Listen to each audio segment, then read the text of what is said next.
Jeremiah 29:11 reads, "For I know the plans I have for you, declares the Lord. Plans to prosper you, not to harm you. Plans to give you hope in the future." I feel like I'm living that plan out. I feel like the things that happen to us in life, they're not designed to stop us. They're designed to reposition us so we can come in contact with what God really has for us. And so everything that I do, man, I do it to honor God because I feel like God gave me a second chance at life. And so I feel like I'm doing what God put me on this earth to do. High school, one of the lowest performing public schools in the whole state of Georgia. Dropout rate higher than the graduation rate. People didn't go to college. I went to Cram my first day. I walked through the doors. A metal detector cop said, "What's your plan, little man?" I said, "My plan is to go D1. He said, "Nah, you'll probably end up in cell block D1. I said, "Nah, you got the wrong guy." He said, "Nah, you'll probably end up in cell block D1. I said, "Nah, you got the wrong guy." After my freshman year, my mother and father both came to me and they said, "Inky, we're transferring you from this place. You got a scholarship at Tucker High School." They said, "All you have to do is come and play your next 3 years. They guarantee you a scholarship to Georgia." I said, "Please, leave me at one of the lowest performing public schools in the whole state of Georgia. I can get a scholarship from this place. Son, nobody goes to college from there. Please, let me stay here. I can make it from this place." They transferred me anyway. First football game, tore the ligaments in my ankle, out for the season, ended up in a wheelchair. Went back to my parents, "Will you please transfer me back to one of the lowest performing public schools in the whole state of Georgia?" My pastor said, "Inky, you really want to go there?" I said, "Please transfer me back there. I need to go back there." And so the summer going into my senior year, we got blessed with a new coach. He came to me. I was done with football. He said, "Man, please come and work out for me. Just do one workout for me." I said, "Okay, coach, I'll come out. I'll work out." I ran a 40-yard dash. I did some cone drills. He came up to me after the workout. He said, "Son, what college do you want to go to?" I said, "Man, I just want to go D1. He said, "No, you're not hearing me, son. What college do you want to go to?" I said, "Man, I just want to go D1. He said, "After the first couple of games, we'll put together a tape and we'll see what happens." After the first 2 games, I had 9 touchdowns. It was all she wrote from there.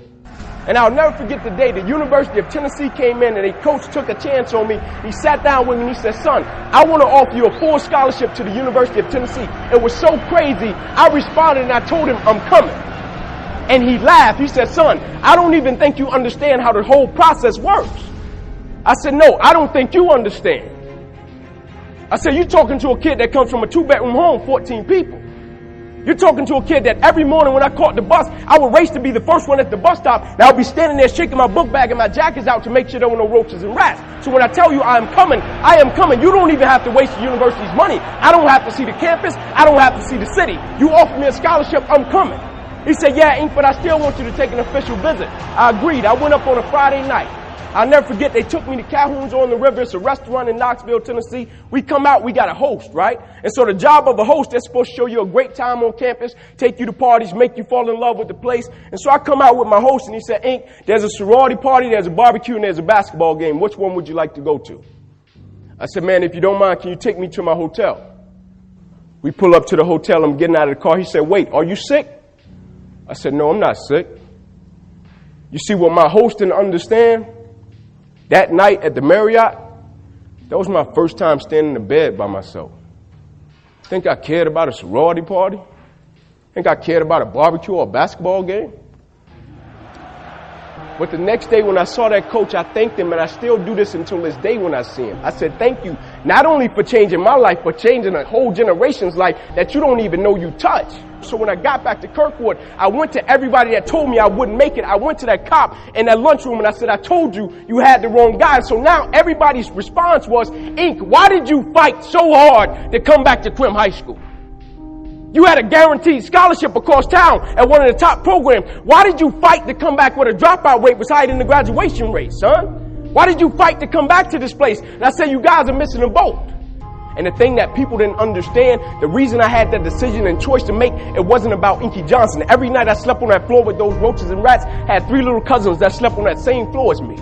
And you know what happened? When I went to college, you know what all 3 of them, I was the first one in my family to go to college. You know what all 3 of my little cousins did? Man, I don't have to sell dope. I don't have to join a gang. I don't have to end up in prison. I don't have to end up dead. All 3 of them got up off of the same floor, went to college and graduated, and now they serve in the Army. That is why I went back to Crim High School. Had to be a blessing to somebody else. And you know what? It's not even about me, to be truthful. It's not even about me. Now it's about repaying the people that invested in me and saw something in me when I couldn't see it in myself. At a certain point in life, it can't just be about you. And the moment that we understand that, and every day we wake up, we understand that life is a blessing and life is a gift. And if you were to check out today, how would you want to be remembered? It's bigger than you. And no money doesn't have to be attached to it. It's about learning to work from the inside out in life and not from the outside in. When you work from the inside out in life, you understand your why, you understand your how, and you understand your what.